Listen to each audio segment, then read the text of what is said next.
Hey Barry, this is your old buddy Rob. I wanted to show you something I always harp on. I know I've mentioned before and on more than one occasion that we have in the last couple of years we've had several airplanes that have crashed where they had a loss of a single engine, and the pilot didn't had forgotten or hadn't practiced, was out of competency as far as how to maintain directional control of a multi-engine airplane when one engine fails. I'm working on my multi-engine rating right now, so I wanted to actually show this to you because a simulator can be so powerful when it comes to this sort of thing. So let me just demo this as on takeoff. I want to show you the stall qualities of a Seminole. This is Seminole. The stall qualities of a Seminole are very, very docile, much more docile than a Cessna. Cessna will, that Cessna, when it stalls, the whole bottom falls out. The nose goes straight down. Yeah, you get that elevator effect. This one just wanders and then kind of loses, drops the nose down to the horizon, and no big deal. But if you've got an engine failure on takeoff, that's where you end up, where you need to use that skill, and then that skill has to be maintained properly.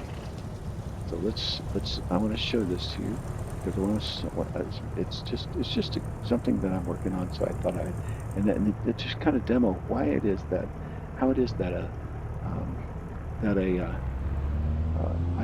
show you how a simulator can be really powerful, because this is something you cannot simulate in a real airplane. It's way too dangerous.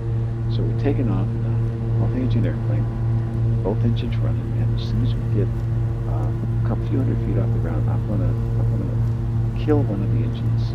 I'll show you what happens. Okay, so here it is,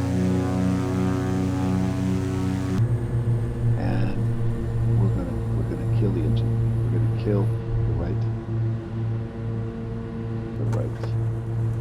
Watch what happens. The thing goes up.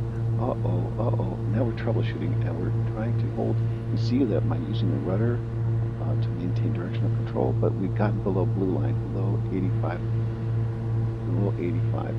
We're trying to maintain directional control, but we're troubleshooting the problem. Look at that. There is no way you're going to survive that crash. No way in hell. So if we reset this, and we start over,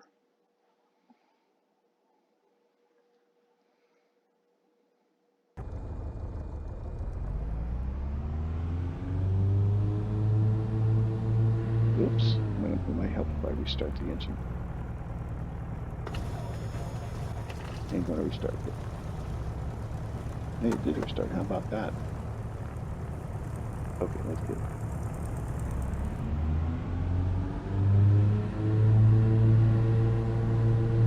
Watch what happens here.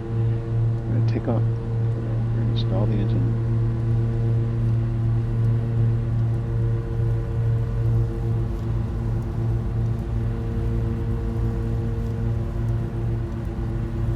Go. Gear up. And let's kill that right engine. Oh no. Maintain. Get that nose down.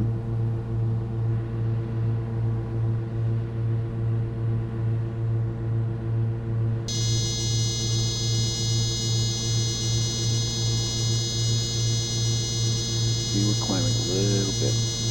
It was hard holding left rudder big time. We're leaning into the good engine, and we're going to try to maintain at or just a little bit above the blue line. And we can get just a little climb out of her.